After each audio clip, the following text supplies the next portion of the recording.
nouvel update lecture, je vous préviens tout de suite, ça va pas être l'update lecture de la joie. Hein. C'est Négatif que j'ai lu pendant la première quinzaine de janvier, ouais, avant le 15 janvier. C'est pas franchement la joie, il y a qu'un seul abandon et il y en a quand même 3 que j'ai terminé.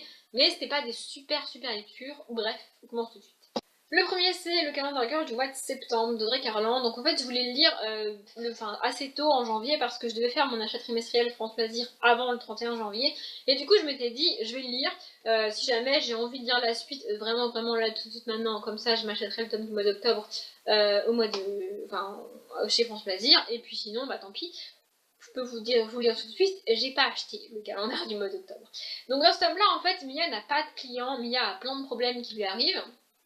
Son père est son père est presque sur le point de mourir, du coup elle est obligée de rester avec lui. Il y a aussi la personne avec qui elle a de l'argent qui lui tombe dessus, et son mec a disparu. Voilà, en gros, elle a tous ces problèmes qui lui arrivent en même temps, et du coup elle ne va pas avoir un client, elle reste avec sa famille. J'ai bien aimé le tome et j'ai bien aimé ce qui s'y passe, c'est assez bien fait. Mia a enfin récupéré son cerveau, contrairement au mois d'août où elle était en vacances au mois d'août en fait. Mais là, elle a récupéré son cerveau. Mais en fait, ce qui me dérange, c'est que moi je voyais ça comme une série un peu légère, un peu sympa. Quand j'ai un petit coup de mou, je lis un tome et ça va mieux, vous voyez. Sauf que là, du coup, il se passe plein de trucs, c'est le bordel, il lui arrive des merdes tout le long du tome, c'est une catastrophe. Et du coup, c'est pas vraiment la lecture légère, sympa que tu fais quand tu vas pas bien, quoi. Et après, je sais qu'il y en a que ça peut déranger, ça peut être très répétitif au bout d'un moment, au bout du mois de septembre. Le coup elle a un client, elle l'aide, elle va avec lui, tout ça. Mais moi, ça m'allait très bien en fait, ce côté répétitif m'allait très bien. Et là, du coup j'ai été déçue parce que c'est pas ce que je voulais en fait. Après je l'ai terminé, ça se lit bien, mais j'ai pas acheté le tome du mois d'octobre parce que je vais pas me jeter sur le tome du mois d'octobre. Je pense que je finirai tranquillement cette saga courant de l'année 2018 parce que maintenant je suis clairement en retard, hein, donc ça sert à rien que je me dépêche, je suis en retard. Mais voilà, c'est dommage en fait, enfin moi je trouve ça dommage qu'elle ait changé de direction comme ça. Voilà, le côté 12 mois, 12 hommes, 12 villes, ça m'allait très bien. Et du coup c'est un mensonge parce que au mois de septembre on n'a pas d'hommes, on n'a pas de clients. Donc voilà, je suis un peu déçue. Il me reste 3 tomes, devant moi, il me reste 3 tomes à lire. Je vais pas me jeter dessus. Voilà. Après, ça se lit très vite, ça se lit très bien, c'est quand même bien, mais je trouve ça dommage qu'elle ait changé de direction en fait. Elle nous avait promis un truc avec sa saga, et là, ce tome-là fout tout en l'air parce qu'elle a pas rempli du coup ses promesses. Enfin, en tout cas, pas pour moi, je parle de l'auteur, hein, évidemment. J'écoute toujours Somewhere New de Klingen. Voilà. J'aime bien la musique du coup. Mais cet homme-là est clairement. En fait, pour moi, cet homme-là va pas avec les autres. Si elle voulait faire ça, pour moi, il aurait fallu qu'elle fasse un hors-série. Voilà. Ensuite, j'ai lu Le Prince Heureux, Le Géant Égoïste et autres contes d'Oscar Wilde. Donc, c'est un recueil de contes pour enfants, parce que c'est publié chez Pocket, j'allais dire. Non, chez Folio Junior. J'avais déjà lu Le Fantôme de Canterville et autres contes du même auteur. En fait, je lis ça pour me préparer, entre guillemets. En fait, je m'étais dit que lire des recueils de contes d'Oscar Wilde, ça me permettrait de découvrir son écriture, de découvrir comment il écrit, sa plume, tout ça, pour ensuite peut-être me lancer dans le portrait de Dorian Gray. Et je pense qu'il est temps que je me lance dans un roman adulte de l'auteur. Parce que c'est pas que ça concerne tous les, c'est que je suis pas spécialement fan des contes et des romans pour enfants en général, parce que je trouve qu'on insiste énormément sur certains trucs. Il y a certains trucs qu'on va te répéter encore et encore et encore, et moi en tant qu'adulte ça me saoule. Enfin, je veux dire, j'ai compris, c'est bon, j'ai compris. Le délire, ça me saoule, ce côté répétition. C'est propre au conte et j'en ai conscience, mais ce côté j'insiste et je répète, c'est un peu lourd au bout d'un moment. Donc là c'est le cas en fait. Et ce que j'ai trouvé dommage en fait, c'est que il y a des morales dans chacun des contes, mais elles ne sont que supposées, elles ne sont pas écrites noir sur blanc. Tu ne lis pas la morale, tu lis l'histoire et tu en déduis une espèce de morale, mais l'auteur l'a pas écrite. Du coup, j'ai trouvé ça un peu dommage de raconter une histoire pour exprimer une morale sans mettre des mots dessus. Mais bon, après il y a des histoires qui sont très belles, très touchantes. Le Prince Heureux est vraiment je pense que c'est la première, et je pense que c'est ma préférée. C'est vraiment très touchant, mais je pense qu'il est temps que je passe à des romans adultes de l'auteur. Je sais pas, je sais pas à quoi m'attendre avec le portrait de Dorian Gray, si ce n'est à part un truc très sombre et pas très joyeux. Mais je pense qu'il est temps que je lise de l'adulte écrit par Oscar Wilde, parce que les contes pour enfants ont commencé avec ce recueil-là, en tout cas, à me saouler un peu. Donc il est temps que je passe à de l'adulte. En fait, l'objectif est rempli, quoi. Je voulais lire ça pour me préparer à lire de l'adulte, et j'en ressors en ayant extrêmement envie de lire le portrait de Dorian Gray, donc c'est vachement bien. Et maintenant, on arrive au livre que j'ai abandonné. L'heure est grave. Je vais le résumer et après, je vais essayer d'expliquer le pourquoi du comment je n'arrive pas à lire cet auteur parce que c'est pas la première fois que j'essaye de la lire. Donc, j'ai essayé de lire La dernière lettre de son amant de Jojo Moyes. Jojo Moyes est l'auteur de Avant toi. Je ne lirai pas Avant toi, c'est sûr et certain, je ne peux pas. Bref. Donc, dans ce roman, enfin, dans ce livre, on va suivre, au cours du prologue, on suit une jeune fille qui vit dans les années, je sais pas, 2000-2010, enfin, de nos jours, quoi. Elle est à New York, enfin, elle est dans une grande ville. Peut-être que c'est en Angleterre, j'en sais rien. Elle est dans une grande ville, en tout cas. Et elle est journaliste. J'ai beaucoup aimé ce personnage-là parce que c'est une femme assez indépendante. Elle, comment dire, elle fait quelque chose dans sa vie que les gens jugent négativement. Et du coup, je me suis dit, ah, c'est cool. En fait, je reviendrai après pourquoi du coup, je me suis dit, ah, c'est cool. Parce que cet homme, en fait, sort avec un homme marié. Voilà, je l'ai dit.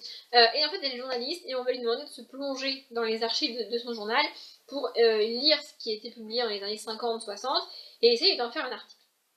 Voilà, ça c'est le prologue. Le prologue se termine et nous, on bascule en 1960, où on va suivre Jenny, donc Jennifer en fait, Jenny, qui se réveille d'un accident de voiture. Voilà, c'est tout ce qu'on sait. Et en fait, elle a perdu la mémoire. Elle est clairement amnésique. Il y a un monsieur qui vient la voir, on lui dit que c'est son mari. Ouais, ok, très bien, mais elle sait pas c'est qui. Pareil pour ses amis, et voilà, elle va finir par sortir de l'hôpital et rentrer chez elle.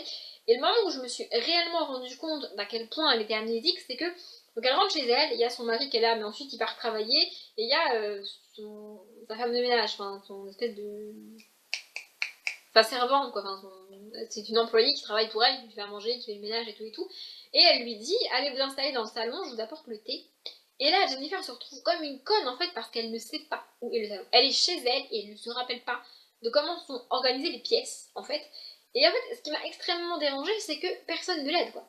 Le médecin, à part lui dire, vous inquiétez pas, ça va revenir, il l'aide pas quoi. La meuf, elle a perdu la mémoire, elle est totalement amnésique mais il croit qu'en la plongeant dans son quotidien, ça va aller mieux. Alors qu'en fait, pas du tout. Enfin, je veux dire, ok, ça se passe dans les années 60, mais j'ai trouvé ça extrêmement dérangeant, en tout cas. Donc ensuite, elle essaye de retrouver sa vie quotidienne, elle essaye de s'y adapter. Le problème, c'est qu'elle est au quotidien avec un inconnu, parce que son mari est pour lui un inconnu. En plus, on va assister à une scène de viol. Pour moi, c'est clairement un viol. Pareil, je vais y revenir après, je finis le résumé. Et voilà, on va suivre ça. En fait, ce qui m'a dérangé aussi, c'est qu'on n'est pas uniquement de son point de vue à elle, on change de point de vue, et du coup, ça m'a grandement perturbée. Du coup, je me suis arrêtée là, au niveau de l'histoire. Je sais plus à quel niveau je me suis arrêtée, j'ai mis le marque-page là, parce qu'il y a une phrase que je voudrais vous lire, mais je sais plus, j'ai été un peu plus loin que ça, mais ça me dérange. En fait, j'ai déjà essayé de lire Les fiancés du Pacifique, de la même auteure, et la manière dont l'auteur traite ses personnages, la plupart du temps féminins, c'est pas que ça m'énerve, c'est que j'y arrive pas en fait, je n'accroche pas, je n'adhère pas, ça me perturbe beaucoup. Et dans ce livre-là particulièrement, les mots et les phrases employées me dérangent. Ça me dérange, je n'y arrive pas.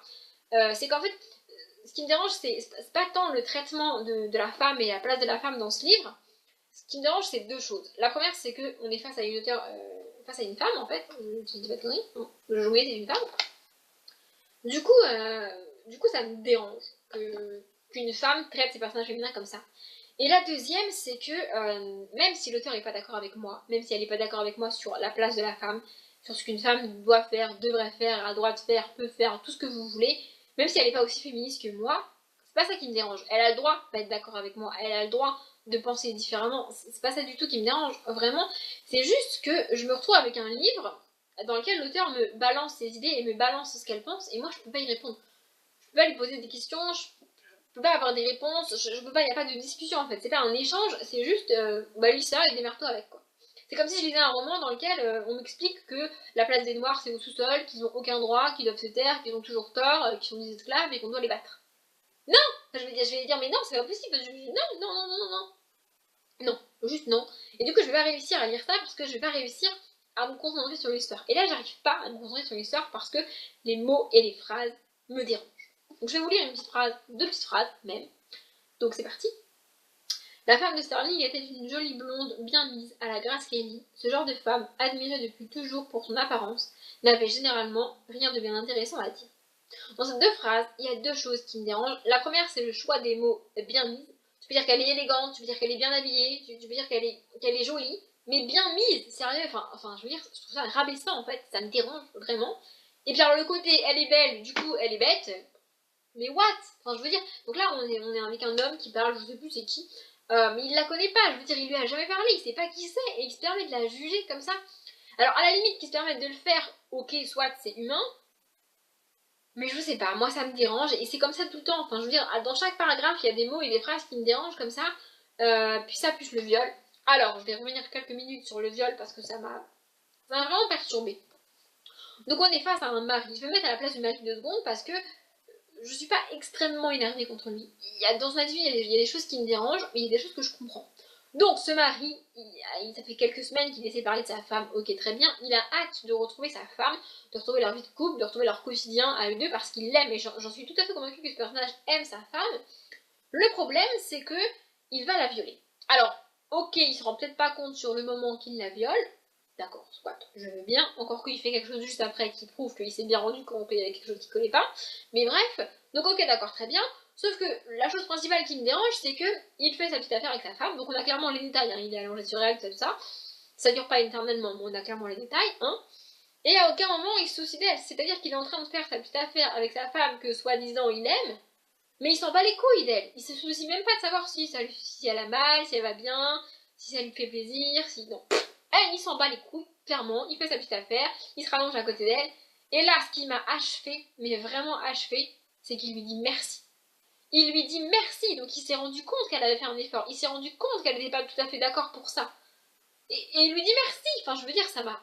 Si j'aurais pu sauter le plafond, j'aurais sauté le plafond, ça m'a mise hors de moi en fait. Il lui dit merci, non mais enfin j'ai arrêté parce que je suis en train de m'énerver toute seule face à ma caméra là, mais ça me rend ouf en fait, ça me rend ouf, vraiment, vraiment.